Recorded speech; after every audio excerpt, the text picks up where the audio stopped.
Bonjour et bienvenue dans Prière Inspirée pour cette dernière journée avec le pasteur Atoms qui va nous parler de la prière en langue et du fait de se discipliner, donc s'encourager personnellement à prier en langue tous les jours. J'ai reçu plusieurs fois des témoignages de personnes qui avaient écouté Prière Inspirée et qui m'entendaient parfois prier en langue. Et dès qu'ils m'entendaient prier en langue, ils éteignaient la télévision ou ils arrêtaient leur ordinateur. Et ces mêmes personnes ont un jour été interpellées par d'autres thèmes de Prière Inspirée, ont été non seulement édifiés, mais ils ont été eux aussi remplis du Saint-Esprit et ils ont découvert la richesse de prier en langue. Et ils ont été à une nouvelle dimension de prière. Et je crois que aujourd'hui, il y a plusieurs personnes comme ça. Peut-être vous n'aimez pas forcément entendre prier en langue et vous-même, vous aspirez à aller plus loin dans la prière avec le Seigneur. Aujourd'hui, soyez fortifiés et soyez remplis du Saint-Esprit. Alors, on va écouter le pasteur Atoms qui va nous encourager à prier en langue tous les jours et à se discipliner dans ce don extraordinaire que nous pouvons recevoir de la part du Saint-Esprit.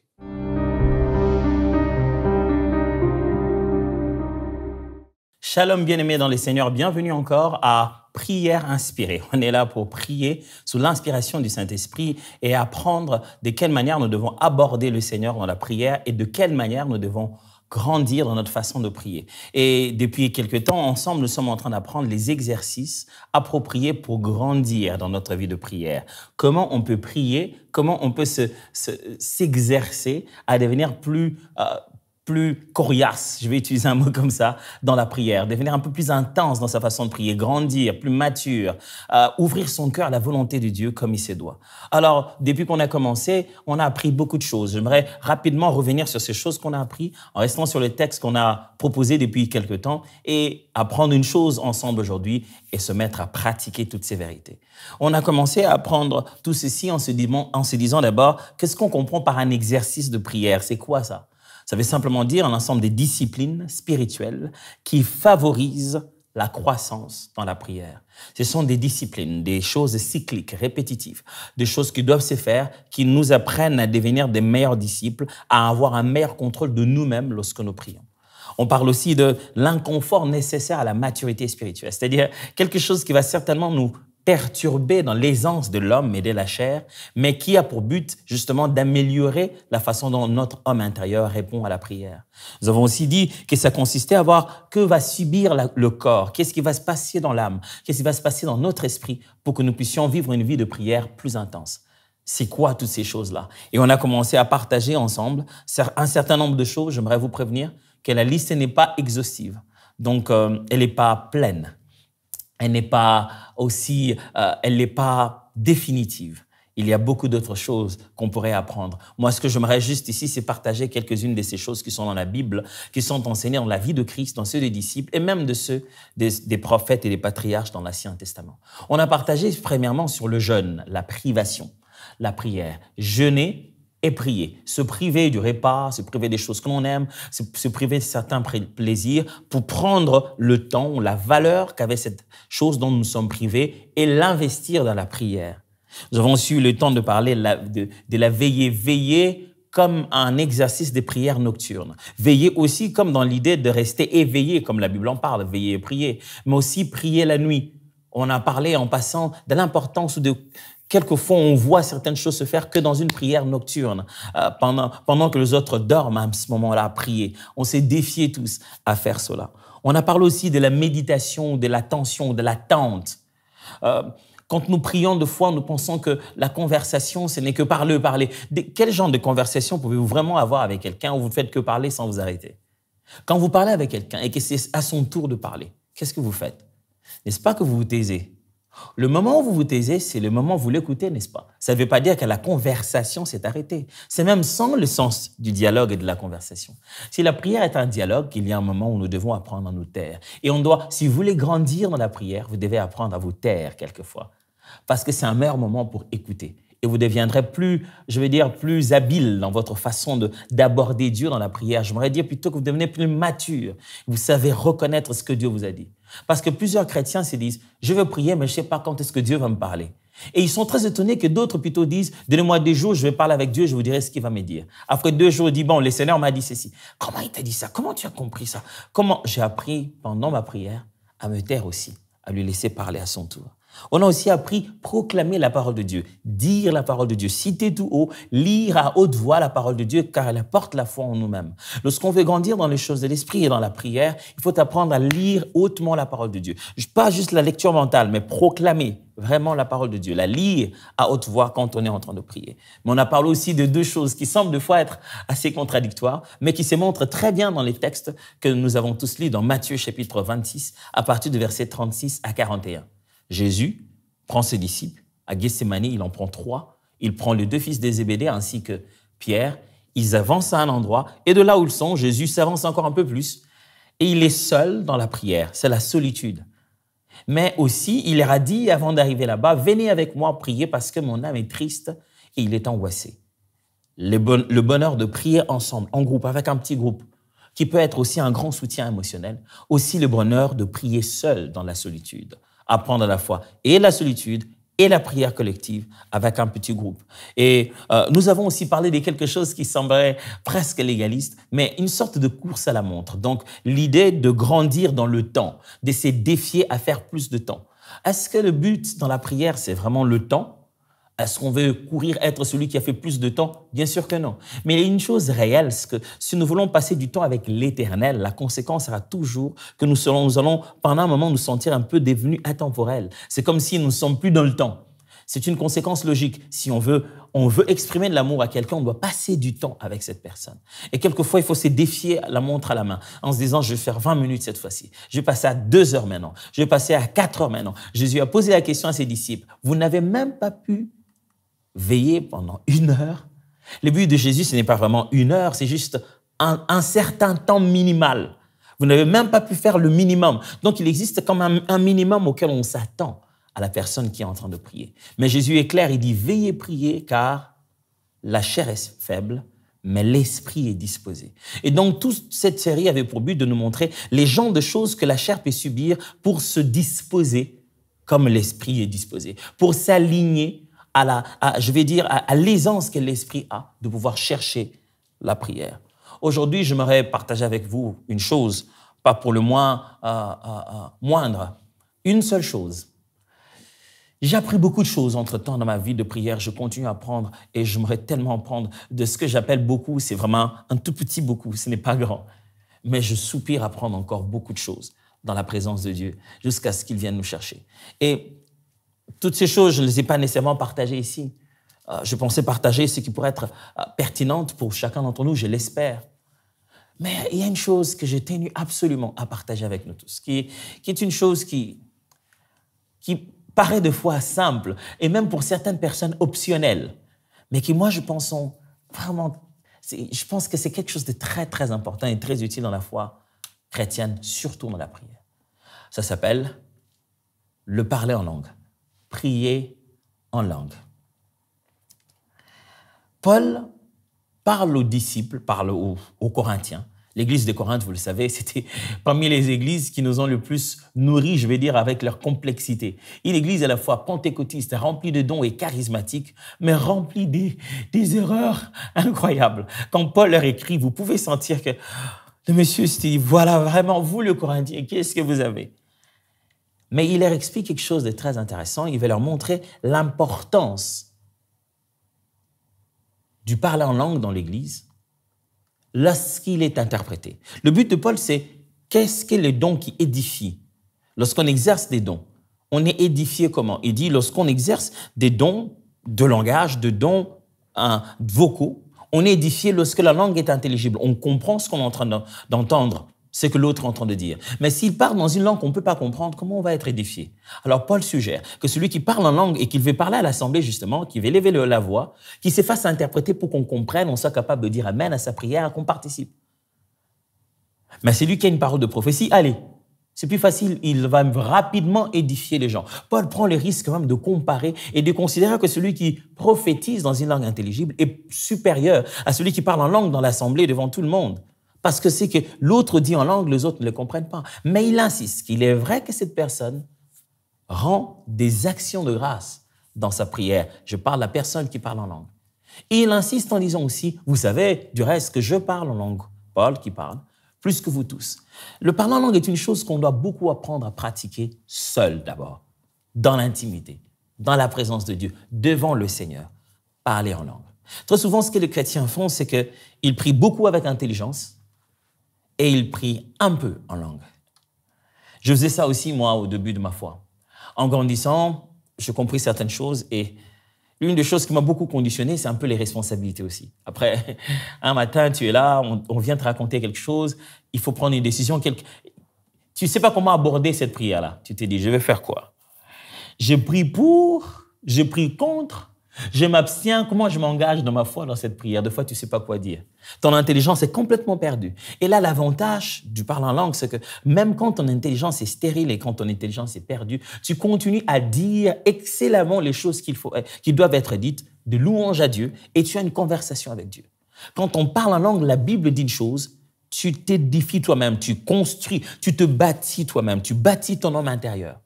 Et des fois, l'un des meilleurs exercices, souvenez-vous, l'exercice, c'est justement se faire de muscles, se bâtir et se construire.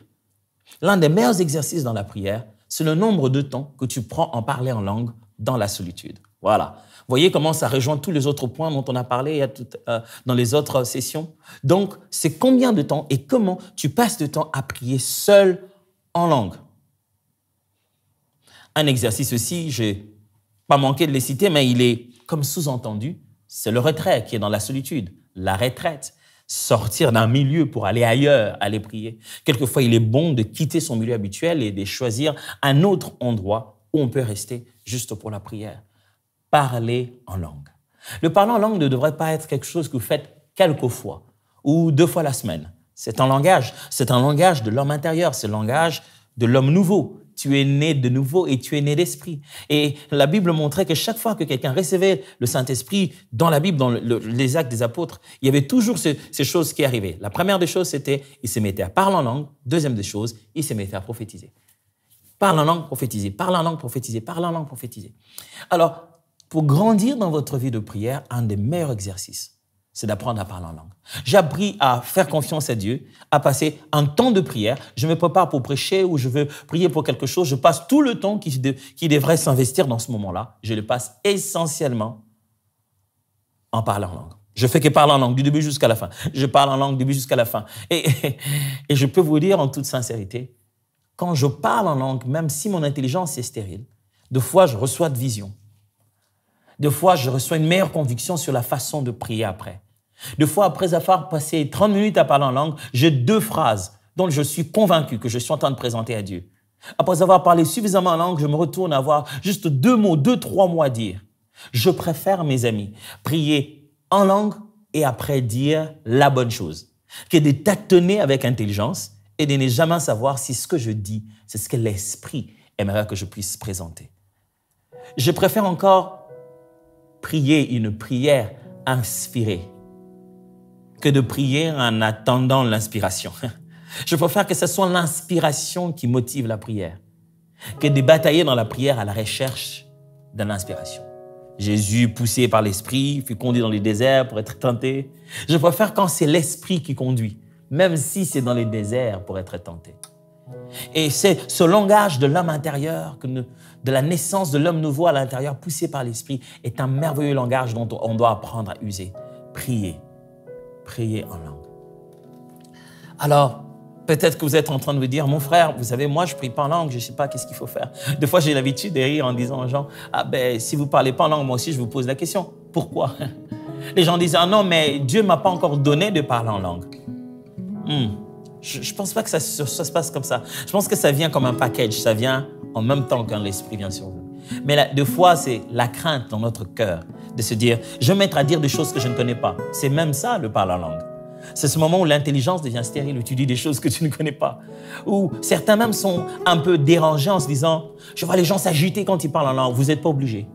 Je ne vous vois pas vous agiter quand vous parlez français. Vous parlez juste une langue. Ou d'autres encore se disent, j'ai peur de me mettre à parler des langues des démons. Non, il n'y a pas possibilité de cela. Vous ne pouvez pas vous rendre auprès de votre Père et lui demander un pain et il vous donne une pierre. C'est Jésus qui l'a dit. Lui demander un poisson, il vous donne un serpent à la place. Il ne peut pas faire ça. Jamais. Vous ne pouvez pas demander au Père de vous remplir de son esprit et de vous donner de parler en langue et un démon vous donne une langue à la place. Impossible. Ça ne se passe pas comme ça. Aussi mauvais que puissent être vos pères sur la terre, ils vous donnent du pain quand vous demandez et non pas une pierre, poisson et non pas un serpent. À combien plus forte raison votre Père dans le ciel ne vous donnerait-il pas le Saint-Esprit lorsque vous lui demanderez? Promesse certaine des Écritures. Quand vous demandez l'Esprit, vous recevez l'Esprit. Quand vous demandez les langues, vous recevez les langues. Mais quand vous recevez, est-ce que vous savez utiliser? Est-ce que vous savez utiliser cela aisément? D'autres se disent, mais je voudrais d'abord que la prière, d'autres utilisent l'expression que la prière chauffe d'abord. Il faut que je mette à parler en langue. Je ne sais pas qu'est-ce que vous chauffez avant de parler français. C'est le langage de l'homme intérieur. Quand vous voulez parler, vous voulez prier, vous voulez spirituellement comme l'esprit est disposé, il peut se mettre à parler en langue aisément. Et quand vous prenez du temps à parler en langue, vous allez vous étonner comment ça bâtit votre homme intérieur et ça vous donne encore le courage de prier et de prier et de prier. On a appris beaucoup de choses. Je sais que vous allez vous mettre à le faire.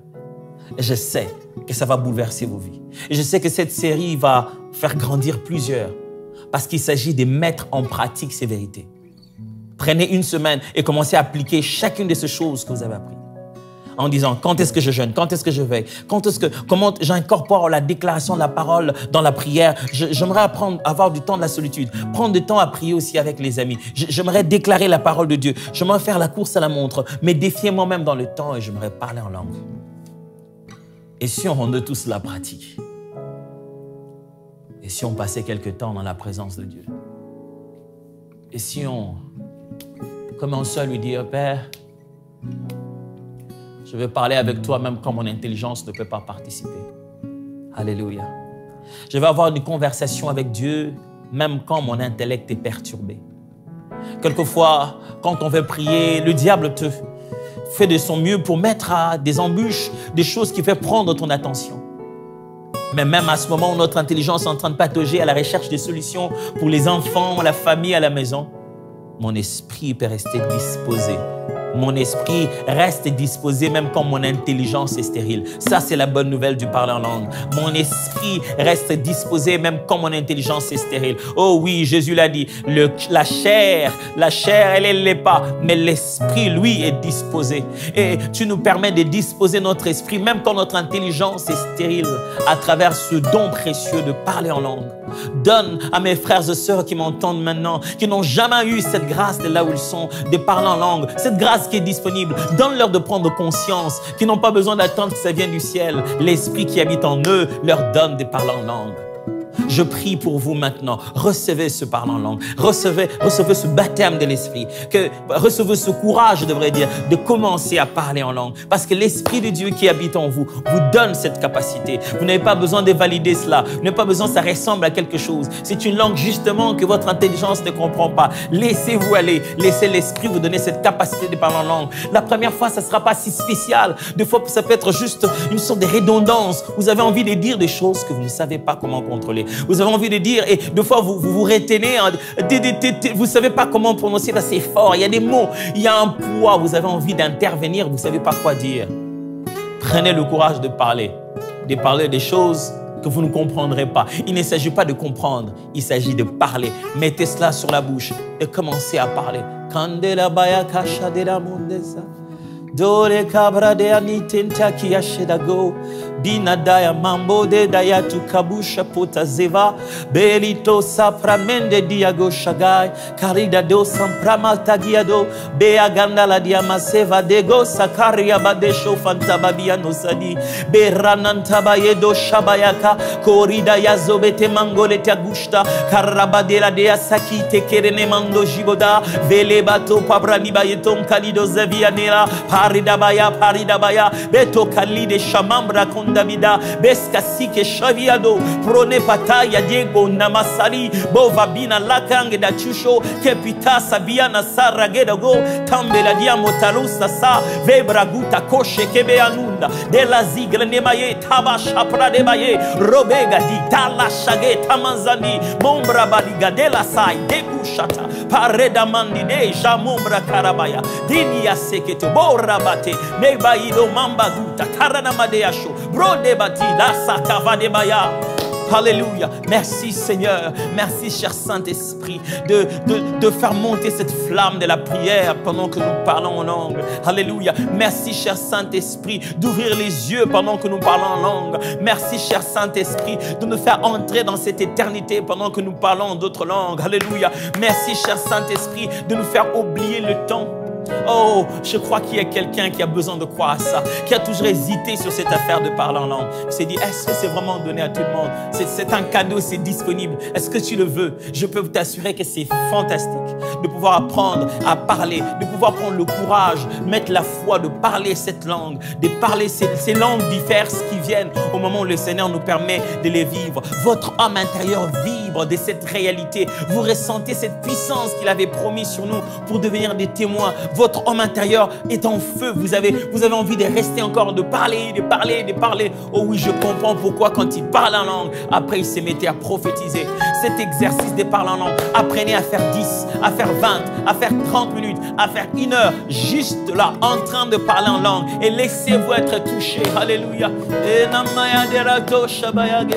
Touché dans mon cœur, touché dans mon esprit. Touché dans mon homme intérieur, je suis touché par ta gloire, touché par ta puissance, oh Seigneur, yeah.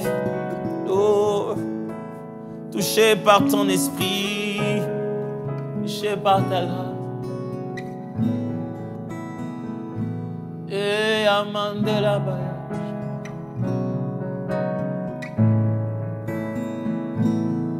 La gloire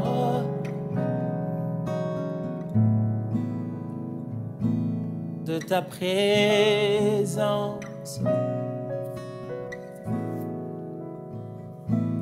j'y trouve un calme pour mon âme. Oh. Tu sais, quand je plonge, alléluia, ton amour, yeah. J'y trouve une paix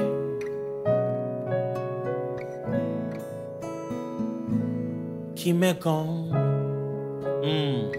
Ici, je trouve une paix qui me comble. Quand je plonge dans ton amour, je commence à regarder chaque détail. Je vois comment ma vie est un film dont le réalisateur était intentionnel. Il a fait chaque chose avec but.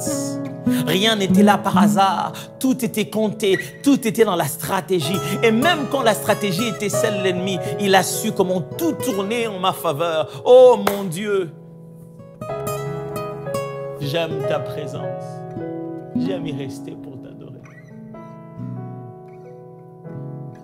Oui, j'aime, oui, j'aime. Tu sais, oui, j'aime ta présence. Oui, j'aime, oui, j'aime. Oui, j'aime ta présence. Oh oui, j'aime, oui, j'aime. Oui, je t'aime, Jésus.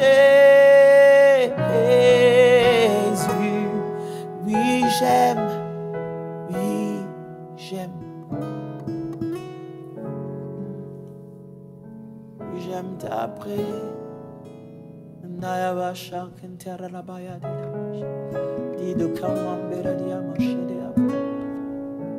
Pipro beada, kole sakunda diano kantu kabru de mazavia do paparea. Alléluia. Shomi biyako tama bragenda dia tiso se fela baya dia mango bareba taraba teko shabi tene kantura bramageda do yande la baya shata kanika so keranda badiko parani bayenda leza badigombele tisekere de bosavi landi karakatelo bosa prama beyanani konta sheba zebaye. Alléluia. Oh oui, j'aime ta présence. Ici, tu fortifies mon âme intérieure. Ici, même quand j'étais épuisé et que je n'avais plus envie de prier. Ici, même quand le monde essaie de me drainer derrière. Ici, même quand la chair qui n'est pas disposée essaie de faire un poids pour empêcher l'esprit de s'exprimer. Lorsque je me mets à parler en langue, l'esprit reprend le dessus. Lorsque je me mets à parler en langue, l'esprit reprend le dessus.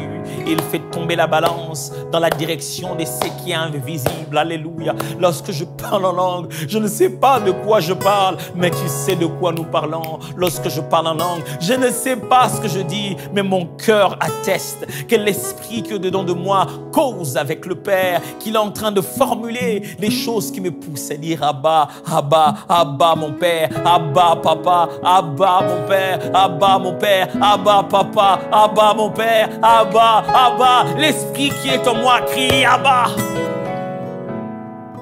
Témoignage de t'appartenir.